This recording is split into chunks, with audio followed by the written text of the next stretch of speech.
प्रिय विद्यार्थियों, मैं अभयवीर सिंह चौधरी, सहायक आचार्य भूगोल, राजकीय महाविद्यालय बयाना, बीए पार्ट 3 के सिलेबस की हम चर्चा कर रहे थे। सेक्शन ए और सेक्शन बी पर हम व्यापक चर्चा कर चुके हैं। अब हम इस लेक्चर में सेक्शन सी पर चर्चा करने वाले हैं। तो देखते हैं कि जो सेक्शन सी है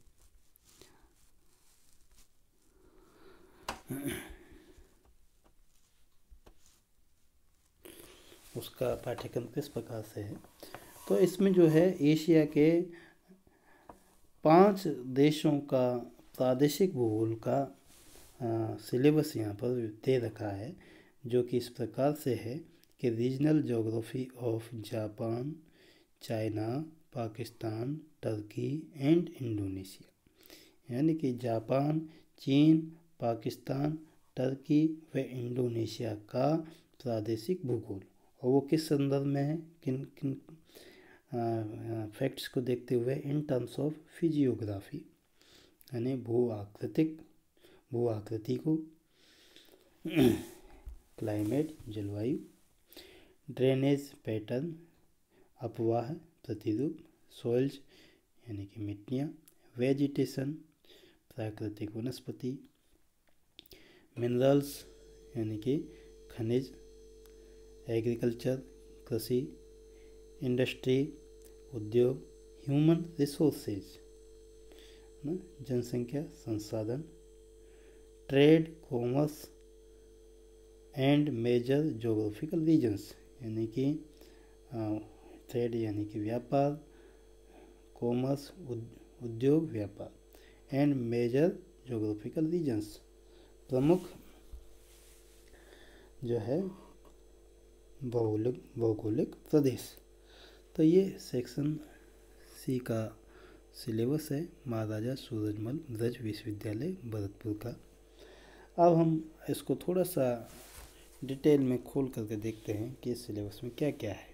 वास्तव में जो है इस सिलेबस में है हमारे सामने सेक्शन सी में कुछ देशों का प्रादेशिक भूगोल है, और वो देश कौन कौन से हैं देखते हैं। वो कितने देश हैं, वो हैं जापान है, नंबर 1 पर दे रखा है बिल्कुल क्लियरली। चीन है नंबर 2 पर, मतलब दूसरा जो देश है, नंबरिंग तो कुछ नहीं है लेकिन हम कर रहे हैं। अगला जो देश है वो है पाकिस्तान है, चौथा है टर्की है, और 5वां जो देश है वो है इंडोनेशिया है। ये 5 देश जो है सेक्शन सी में, इन 5 देशों का हमें प्रादेशिक भूगोल अध्ययन करना है। अगर हम थोड़ा सा इसमें अगर परीक्षा की दृष्टि से महत्वपूर्ण देखें तो ये जो चीन और जापान है ये बहुत महत्वपूर्ण है। विद्यार्थियों, आप इन देशों को विस्तृत तौर पर इम्पोर्टेंट मानते हुए आप देखें कि चीन और जापान बहुत ही महत्वपूर्ण है। अब ये चीन और जापान ये भी अलग अलग टर्म्स में इम्पोर्टेंट है। क्यों? क्योंकि दोनों देशों की विशेषताएं भी अलग अलग हैं। जैसे कि जापान जो है एशिया का विकसित देश है, औद्योगिक प्रधान देश है, यहाँ की अर्थव्यवस्था का आधार है इंडस्ट्रीज। तो जापान से संबंधित अगर प्रश्न आएगा तो वो इंडस्ट्री से रिलेटेड आएगा, उद्योग से, व्यापार से रिलेटेड आएगा। तो ये जापान का इस प्रकार से आएगा। जबकि चीन की बात करें तो चीन जो है हालांकि औद्योगिक विकास की प्रक्रिया में भी आगे है, लेकिन यहाँ पर जो है चीन की अगर हम चर्चा करें तो चीन का कृषि और खनिज संसाधन, इस दृष्टिकोण से प्रश्न सामान्यतया बन सकता है। जैसे कि पिछली बार जो बने थे, हम एक एक देश को ही देख लेते हैं। जापान की चर्चा अगर हम करें तो जापान का जो महत्वपूर्ण जापान से संबंधित जो प्रश्न बनता है वो है औद्योगिक प्रदेश, उद्योग या औद्योगिक प्रदेश। ये प्रश्न आ चुका है कि जापान के औद्योगिक प्रदेशों का वर्णन कीजिए। इसी प्रकार जापान के मत्स्य उद्योग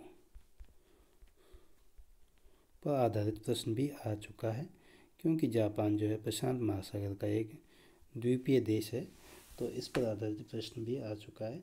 लेकिन इसके साथ साथ जो है कॉमर्स एंड ट्रेड से रिलेटेड प्रश्न भी यहाँ पर संभावित हो सकता है। जो अन्य महत्वपूर्ण देश है वो है चीन, तो उसके बारे में हम देखते हैं। चीन से संबंधित प्रश्न कहाँ से आ सकता है, तो कृषि से संबंधित प्रश्न चीन में अमूमन तौर पर आता है। जैसे कि प्रश्न पिछले वर्ष में आया हुआ है कि चीन को कृषि प्रदेशों में विभाजित कीजिए, है ना। इसी प्रकार चीन के जो है जलवायु या जलवायु प्रदेश, यहाँ से भी प्रश्न संभव हो जाता है कई बार, क्योंकि चीन में कई अलग अलग जलवायु प्रदेश हैं। एक प्रश्न चीन पर जो है आधारित था, चीन को प्राकृतिक प्रदेशों में विभाजित करते हुए इनकी विस्तृत व्याख्या कीजिए। तो चीन के प्राकृतिक प्रदेश भी महत्वपूर्ण है। इसके अलावा जो है चीन में हम देखें कि उच्चावच भी काफ़ी महत्वपूर्ण है चीन का, क्योंकि उच्चावच इसलिए महत्वपूर्ण है, बड़ा क्वेश्चन तो नहीं लेकिन मैप से रिलेटेड क्वेश्चन या छोटे क्वेश्चन में यहाँ से आ सकता है। मैप में जो हम देखते हैं कि जेचुआन बेसिन या विभिन्न जो पठार हैं कि तिब्बत का पठार या यूनान पठार या रेड बेसिन, है ना, तो ये जो है सामान्यतया चीन में ही है। चीन का जो अधिकांश भाग है पर्वत एवं पठारी भाग है। इसी प्रकार चीन के ह्यूमन रिसोर्स से भी रिलेटेड क्वेश्चन आ सकता है, क्योंकि चीन भारत का एशिया का ही नहीं विश्व का सर्वाधिक जनसंख्या वाला देश है।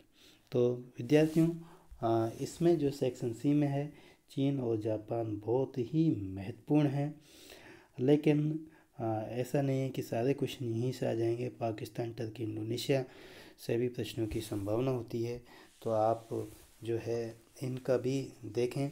यहाँ से छोटे क्वेश्चन भी आते हैं कि जैसे पिछली बार एक ऑब्जेक्टिव क्वेश्चन आया था कि सुल्ताना अंगूर कहाँ का प्रसिद्ध अंगूर है, तो वो टर्की से रिलेटेड है। इंडोनेशिया है तो इंडोनेशिया के जो है एग्रीकल्चर से रिलेटेड क्वेश्चन, क्योंकि इंडोनेशिया बागाती कृषि वाला क्षेत्र है, तो वहाँ पर रबर एवं बागाती कृषि इस प्रकार से प्रश्न बन सकता है। तो विद्यार्थियों ने जो है आज के इस लेक्चर में सेक्शन सी की चर्चा की है। पूरा सिलेबस जो है, क्योंकि हमने इसको डिवाइड करके हमने किया है, एक साथ करते तो वीडियो काफ़ी लंबा बन जाता और थोड़ा सा समझने में भी दिक्कत होती, इसलिए हमने इसको सेक्शन ए, सेक्शन बी और सेक्शन सी अलग अलग पार्ट में डिवाइड करके इस सिलेबस को समझा है। तो ये सिलेबस आपको PDF के तौर पे भी व्हाट्सएप ग्रुप में भेज दिया जाएगा, सेंड कर दिया जाएगा। और इसमें नीचे आप देख सकते हैं कि रिकमेंडेड बुक्स भी इसमें यहाँ पर दे रखी हैं। हालांकि जो जनरली ब्रज यूनिवर्सिटी में जो रिकमेंडेड बुक्स हैं, मैं थोड़ा सा बता दूं कि एशिया के भूगोल से संबंधित जो सबसे ज़्यादा प्रचलित जो पुस्तक है यहाँ पर, वो डॉक्टर BC जाट महोदय की है।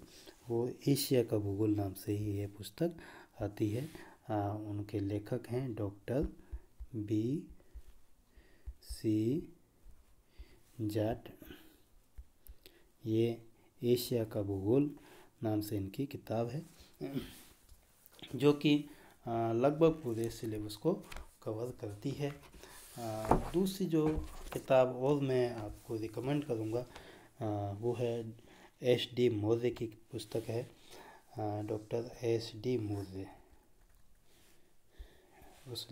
ये लेखक हैं SD मौर्य। इनके पुस्तक का जो नाम है वो है एशिया का क्रमबद्ध एवं प्रादेशिक भूगोल।